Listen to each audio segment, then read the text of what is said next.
नमस्कार दोस्तों, मेरा नाम है प्रदीप चौहान। बात समझनी है तो पूरी सुननी होगी। याद है मोदी जी ने लोकसभा के चुनाव में क्या कहा था?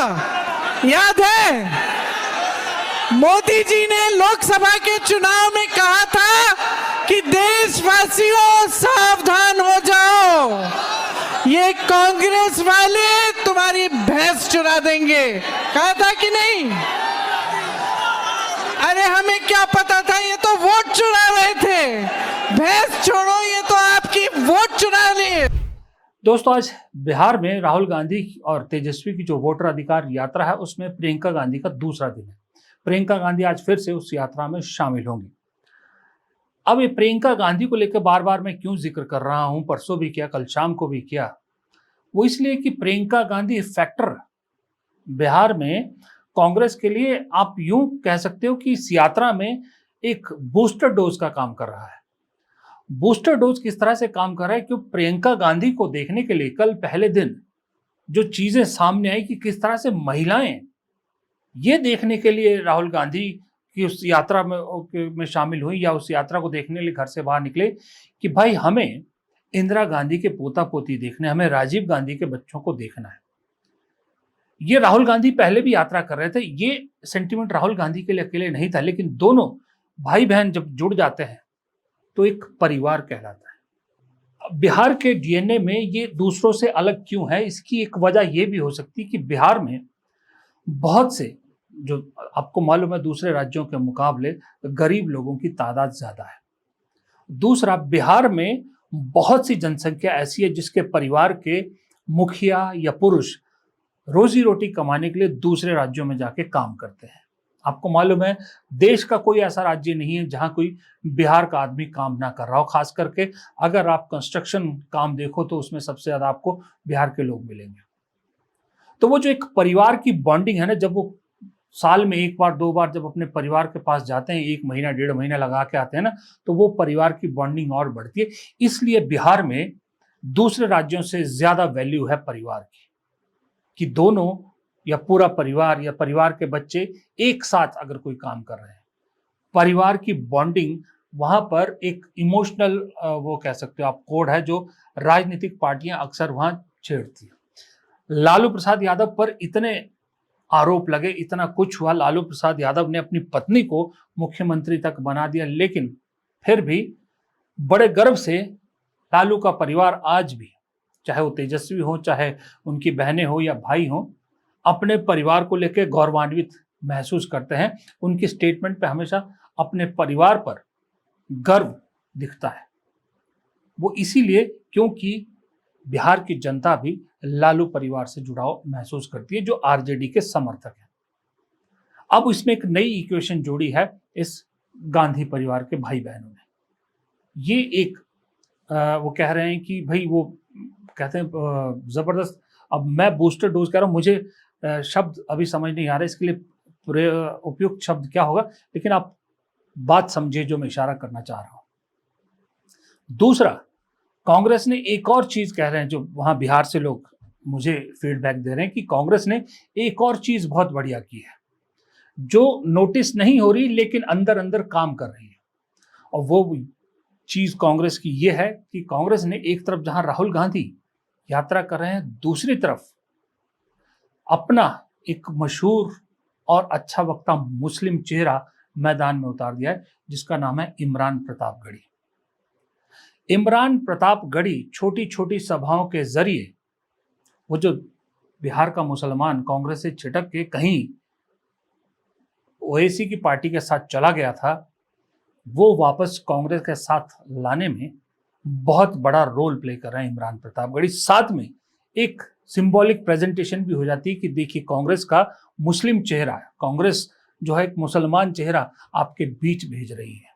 और शायर हैं इमरान प्रतापगढ़ी, तो जाहिर सी बात है कि उनके भाषणों को सुनने में तो लोगों को मजा आता ही है, क्योंकि वो चुटकीले अंदाज में जो अपनी बात कहते हैं वो सबको पसंद आती है। मसलन एक बात आपको मैं सुनाता हूं, जो कहते हैं कि भाई, जो अपना 2000 का नोट 7 साल नहीं चला पाए वो हमसे 70 साल का हिसाब मांगते हैं। उस दिन पार्लियामेंट में खड़े होकर के मोदी जी कह रहे थे, बताइए कांग्रेस ने 70 साल में आपने क्या किया? साथ मुड़े, बोले इमरान मत बताना, बता दोगे तो ये उसको भी बेच देंगे, इनका काम सिर्फ बेचने का। ये भाजपा के लोग हमसे 70 साल का हिसाब मांगते हैं, 70 साल का हिसाब मांगते हैं।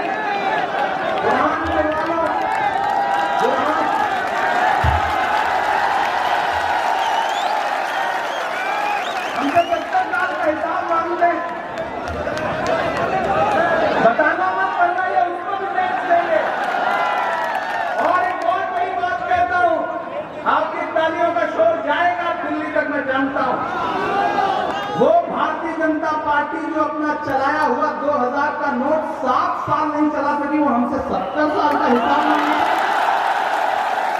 70 साल का हिसाब मांगती है। और बिहार के डीएनए में दो चीजें बहुत बहुत गहरी हैं जो पूरे देश में और कहीं नहीं मिलेंगी आपको। पहला है बिहार के डीएनए में कि राजनीतिक क्रांति की शुरुआत बिहार करता है। कल राहुल गांधी ने भी ये बात कही थी।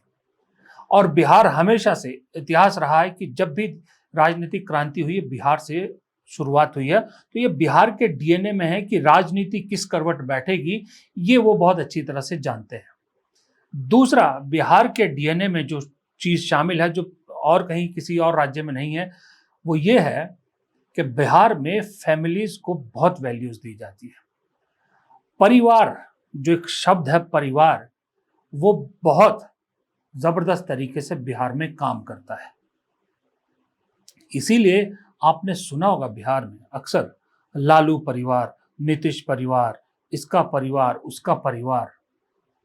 एक परिवार जब एक साथ मिलकर आता है तो बिहार के लोग उसे सर आंखों पर बिठाते हैं। इसीलिए ये इफेक्ट पड़ा कि कल जब राहुल गांधी और प्रियंका गांधी पहली बार दोनों भाई बहन बिहार की सड़कों पर लोगों के बीच से गुजर रहे थे, तो बहुत सारी जनता यही देखने के लिए आई थी कि दोनों भाई बहन एक साथ सड़क पे क्यों उतरे हैं और वो क्या कह रहे हैं। इसलिए मैंने कहा प्रियंका गांधी एक बूस्टर डोज का काम कर रही है।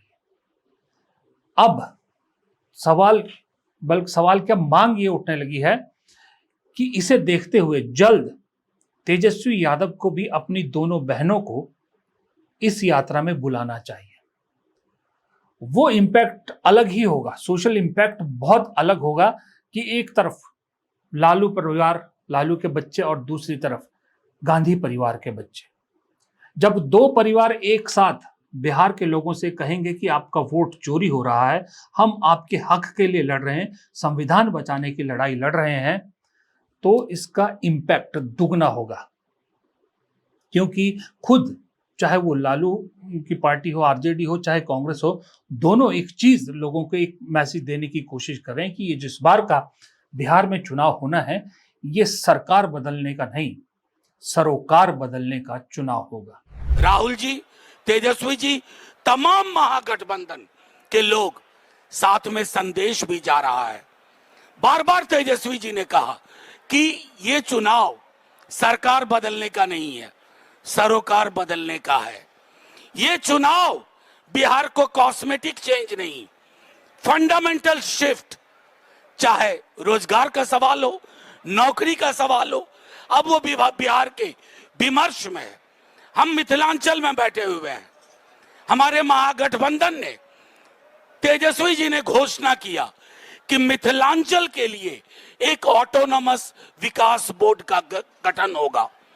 सिमिलरली सीमांचल विकास बोर्ड का गठन होगा, ताकि ये जो इलाके जहां से पलायन भी ज्यादा है, जहां रोजगार की कमी है, जहां गरीबी भी ज्यादा है, वहां सरकार दिखे, सरकार के सरोकार दिखे।